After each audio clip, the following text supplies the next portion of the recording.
Exercise 11.1, question number 2.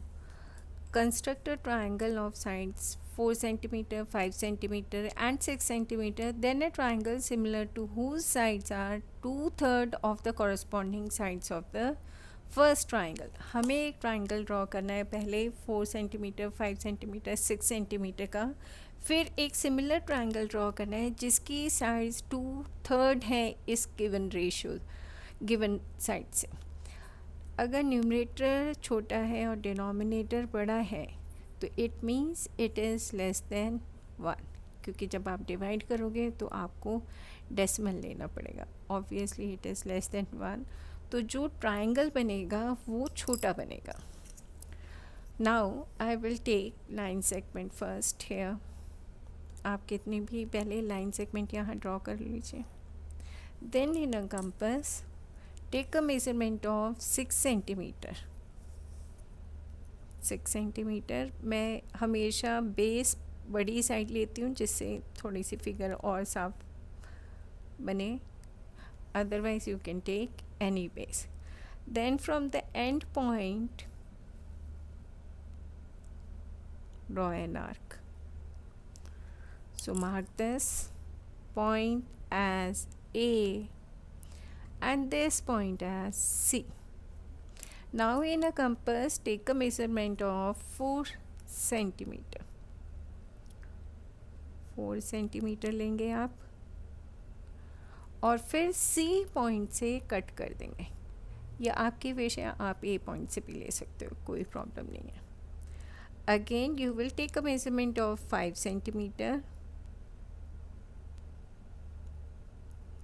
And then from A point cut this arc. उसके बाद आप join कर दो. सबसे पहले हमारा जो गिवन था वो हमने ट्राइंगल बनाया. And mark this as B point, जहाँ पे हमारे दोनों लाइंस आके मीट कर रहे हैं. This point is B. Now अब हमें बेस के नीचे एक एक्यूट एंगल बनाना है. अगर लाइन मेरी यहाँ से एक्सटेंडेड है तो 0, 10, 20 यहाँ से स्टार्ट होगा. कई बार बच्चे यहाँ से 0, 10, 20 ले लेते हैं, वो गलत होता है. जिस साइड लाइन एक्सटेंडेड होगी वहाँ से 0, 10, 20. अगर मैंने ऐसे रखा है तो ये 90 डिग्री, और ज़रा सा भी हमने स्केल को टिल्ट किया तो वो हमारा एक्यूट एंगल हो जाएगा. इफ सपोज़ तो कितना भी आप ले लो उससे कोई फ़र्क नहीं पड़ता.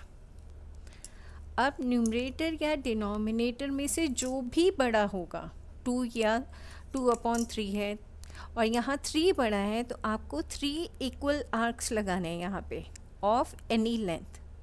पहला आर्क का क्या, देन इस पॉइंट से रख के दूसरा आर्क, इस पॉइंट से रख के आपने तीसरा आर्क लगा दिया. And we will mention these points as A1, A2, A3. और हमेशा ध्यान रखना है क्योंकि जितना बड़ा था आपने उतने आर्क्स लगाने के बाद हमेशा डिनोमिनेटर वाला पॉइंट जॉइन होगा बेस के एंड पॉइंट से. इट मीन्स A3 जॉइन होगा आपका C पॉइंट से. अब मुझे पैरेलल लाइन ड्रॉ करनी है फ्रॉम A2. A2 से ही हमने क्यों ड्रॉ करनी है, क्योंकि यहाँ न्यूमरेटर में आपका 2 है. 1 होता तो 1 पे पैरेलल लाइन ड्रॉ करते. पैरेलल लाइन ड्रॉ करने के लिए A3 पे रख के एक आर्क लगाएंगे जिसके एंड पॉइंट्स A3 और A3 पे लाई करेंगे. फिर यहाँ से सेम, आपको मेजरमेंट को बिल्कुल भी हिलाना नहीं है. नाउ मेज़र कि ये कितना है आर्क, यहाँ से लेके यहाँ तक है, तो यहाँ से भी आप रख के कट लगाओगे. अब हमें जॉइन करना है ये इस पॉइंट से यहाँ, और हमेशा ये लाइन इसके पैरेलल आनी चाहिए. और अगर नहीं आ रही है पेपर में, ऐसे आप थोड़ा सा चिटिंग बता रही हूँ, यहाँ से ऐसे करते करते यहाँ ले आइए तो आपकी हमेशा पैरेलल लाइन आएगी.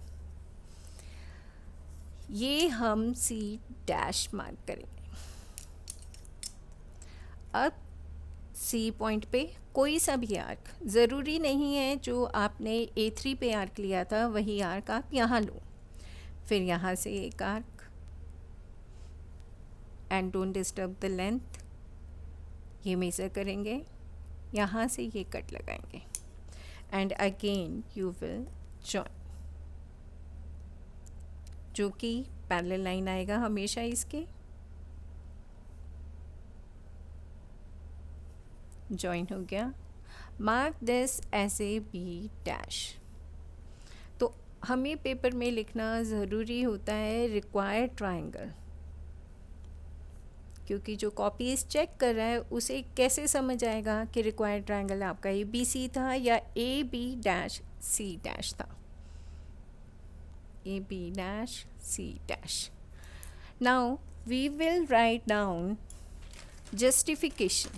For justification, we all know justification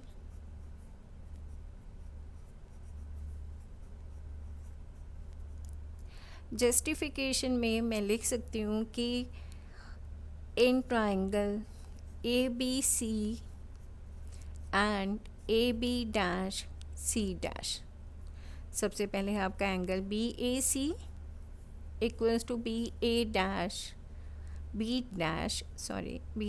A C dash के इक्वल है, क्योंकि कॉमन है ऑब्वियसली, कॉमन। फिर उसके बाद मैं लिख सकती हूँ B C A is equals to B dash C dash A. क्यों? हमने ये पहले लाइन्स ड्रॉ की थी, तो ऑब्वियसली हमारे एंगल इक्वल होंगे। आप ये लिख दो B dash C dash parallel है बी सी के, तो कॉरस्पॉन्डिंग एंगल्स इक्वल होते हैं, वी ऑल नो। अब हम लिख सकते हैं ट्राइंगल ए बी सी आपका सिमिलर है ट्राइंगल ए बी डैश और सी डैश के। साइड्स प्रोपोर्शन में लिखते हैं, ठीक है। अगर मुझे साइड्स प्रोपोर्शन में लिखने हैं तो हम थोड़ा सा इसे फ्लिप कर देते हैं। मैं ऐसे भी लिख सकती हूँ similar to triangle A B C. क्यों फ्लिप किया? क्योंकि मुझे 2 ऊपर चाहिए इसलिए। अब हम साइड्स प्रोपोर्शन में लिखेंगे A B dash upon A B, A C dash upon A C, B dash C dash upon B C. और हम सबको पता है कि कैसे करते हैं हम, this upon this, this upon this, फिर इसके अपॉन में ये। और यहाँ लिख दीजिए आपने कैसे बोला similar, by angle angle angle. Now I can write down A C dash upon A C equals to A 2 upon A 3 equals to 2/3। हम दे सकते हैं यहाँ पे ये 2 इक्वल पार्ट में डिवाइड है और ये पूरी लाइन 3 इक्वल पार्ट में डिवाइड। और हम ऐसा क्यों लिख सकते हैं? बिकॉज A2C डैश पैरेलल है आपका A3C के, ओके आपका ये पैरेलल हो गया। Now I can write down from first and second AB dash AB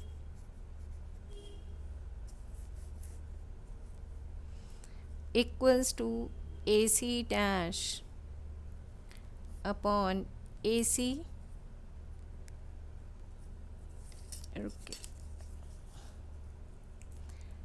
equals to B dash C dash upon BC equals to 2/3। समझ आया क्यों फ्लिप किया था? क्योंकि मुझे 2 रेशियो ऊपर चाहिए था। अगर आप नहीं फ्लिप करते तो 3:2 आ जाता, okay. And sometimes in a paper you have to write down steps of construction, so I have written steps of construction here. In steps of construction आपको ज़रूरी नहीं ये स्टेप्स लिखने हैं, आप खुद से भी लिख सकते हैं। Question number 2, draw triangle A B C हमने किया था A1 के बिलो में, एक्यूट एंगल ड्रॉ किया था below the base AC, 3 arcs लगाए थे and then we have joint, last point हमने जॉइन किया था A2C डैश पैरेलल है A3C के, then from C dash B dash C dash B parallel आ गया था BC, this triangle A B dash C dash is the required triangle. Thank you.